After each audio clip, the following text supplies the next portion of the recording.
Hello children, how are you all? I hope you all are doing really good. Children, in GK, today we are going to learn about deficiency disease and doctor. A. Write answer to the following questions to check your general knowledge about various deficiencies that may lead to diseases and the doctor who may provide a cure.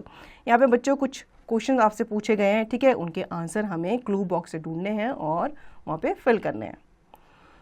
First, what is the name of the disease caused by the deficiency of vitamin B. बच्चों हमें अपनी diet में proper diet लेनी चाहिए, ठीक है, fruits and vegetable खाने चाहिए. अगर हम फ्रूट्स एंड वेजिटेबल्स नहीं खाते या प्रॉपर डाइट नहीं लेते तो हमें डेफिशिएंसी डिसीज़ हो जाती है.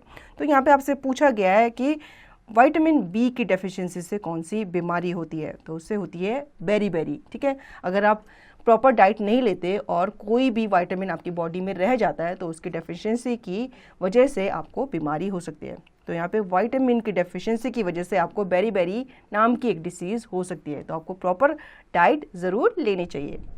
Now second, which disease is caused by the deficiency of calcium. Calcium की डेफिशिएंसी की वजह से कौन सी बीमारी होती है, उसकी वजह से रिकेट्स जैसी बीमारी होती है. तो इसीलिए हमें कैल्शियम से युक्त जो फूड होता है वो लेना चाहिए. सबसे ज़्यादा हमें मिल्क पीना चाहिए क्योंकि मिल्क में सबसे ज़्यादा कैल्शियम पाया जाता है. Now third, which disease is caused by the deficiency of iron in our body. अब यहाँ पे पूछा गया है कि हमारी बॉडी में आयरन की डेफिशिएंसी की वजह से कौन सी बीमारी होती है.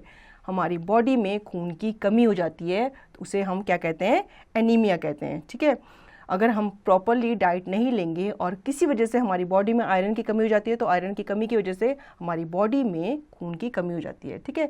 कभी कभी डॉक्टर हमें देख के बताता है कि ये तो एनीमिक है, मतलब इसमें खून की कमी है, तो वो हमें क्या बोलता है, ऐसी सब्जियां या ऐसा फूड लेने के लिए बोलता है जिसमें आयरन ज़्यादा मात्रा में हो. क्लियर है बच्चों.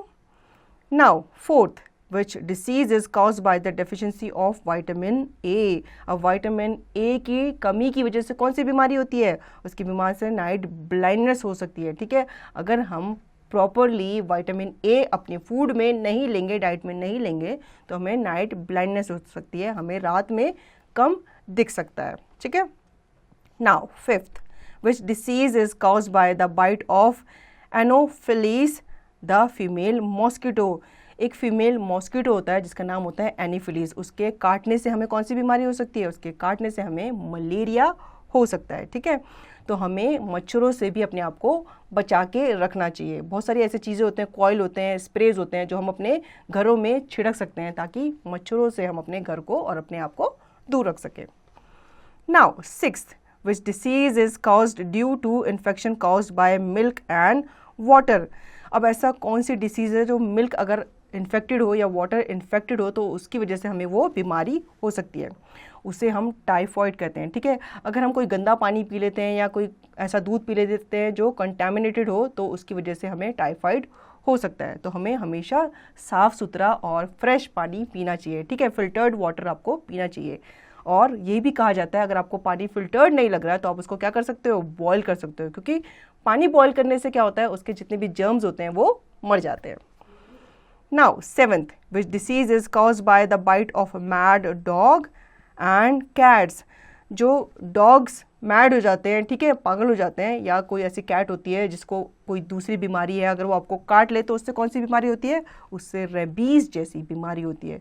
तो हमें ऐसे डॉग्स अगर दिखते हैं तो हमें नियरेस्ट जो वेट होता है उन्हें इन्फॉर्म ज़रूर करना चाहिए और ऐसे डॉग से हमें दूर रहना चाहिए. क्योंकि क्या होता है, अगर हमें डॉग काट ले तो हमें क्या लगते हैं, इंजेक्शन लगते हैं, ठीक है. तो हमें ऐसी रेबीज़ जैसी बीमारी हो सकती है मैड डॉग या कैट के काटने से. नाउ बी पार्ट देख लेते हैं इसका. Fill the blanks to know what you would do in the following situation. अब ऐसी सिचुएशन में आप क्या करोगे, यहाँ पे आपसे पूछा गया है. First, if you were an orthopaedics specialist you would be interested in. अगर आप एक ऑर्थोपीडियाटिस्ट है, स्पेशलिस्ट, तो आप क्या करोगे, किस में इंटरेस्टेड रहोगे, आप बोन्स में इंटरेस्टेड रहोगे. क्योंकि ऑर्थोपीडियाटिस्ट क्या करता है, बोन से रिलेटेड जितनी भी बीमारियाँ होती हैं उन्हें वो क्योर करता है. Second, if you were a cardiologist you would be interested in the dash. यहाँ पे पूछा गया अगर आप कार्डियोलॉजिस्ट हैं तो आप कौन सी बीमारियाँ क्योर करोगे, आप हार्ट से रिलेटेड बीमारियों को क्योर करोगे. ठीक है। Third, a dash looks after your teeth. कौन हमारे दांतों को देखता है? जब हमारे दांत खराब हो जाते हैं, हमारे दांतों में दर्द होता है, तो कौन देखता है? एक डेंटिस्ट देखता है। तो यहाँ पे डेंटिस्ट आप फिल करोगे, फिल इन द ब्लैंक्स में, ठीक है। डेंटिस्ट होता है जो हमारे दांतों से रिलेटेड जितनी भी बीमारियाँ होते हैं उन्हें वो क्योर करता है। Now fourth, the dash is the person qualified to practice medicine specially in areas other than surgery. ठीक है। अब हॉस्पिटल्स में क्या होते हैं, सर्जन्स अलग होते हैं जो क्या करते हैं, ऑपरेशंस करते हैं, और दूसरे डॉक्टर्स अलग होते हैं जो हमें सिर्फ देखते हैं, हमारा चेकअप करते हैं, तो उन्हें हम क्या कहते हैं, उन्हें हम फिजिशियन कहते हैं। ठीक है। जब हमें खांसी जुकाम होता है, बुखार होता है, तो हम सर्जन के पास थोड़ी जाते हैं, हम नॉर्मल जनरल फिजिशियन के पास भी जा सकते हैं। ठीक है। जैसे छोटी मोटी बीमारियाँ होती हैं ना, कफ और कोल्ड, तो उसमें हम जनरल फिजिशियन के पास जाते हैं, वो हमें देखता है और फिर वो हमें मेडिसिन देता है। अगर हमारी बीमारी बड़ी है तो फिर वो हमें स्पेशलिस्ट को क्या करता है, कंसल्ट करता है, रेफर करता है। So children, I hope you understood the chapter. Now revise the chapter and practice the chapter yourself.